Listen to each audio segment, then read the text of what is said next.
Saksakalyan gunarnavasya Vande Guru Sri Charanaravindan.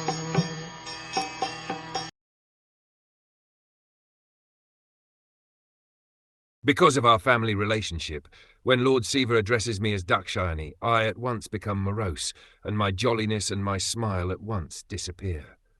I feel very much sorry that my body, which is just like a bag, has been produced by you. I shall therefore give it up. The word Dakshayani means the daughter of King Daksha. Sometimes when there was relaxed conversation between husband and wife, Lord Shiva used to call Sati the daughter of King Daksha, and because this very word reminded her about her family relationship with King Daksha, she at once became ashamed because Daksha was an incarnation of all offences.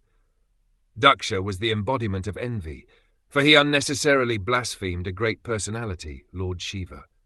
Simply upon hearing the word Dakshayani, she felt afflicted because of reference to the context, because her body was the symbol of all the offensiveness with which Daksha was endowed. Since her body was constantly a source of unhappiness, she decided to give it up.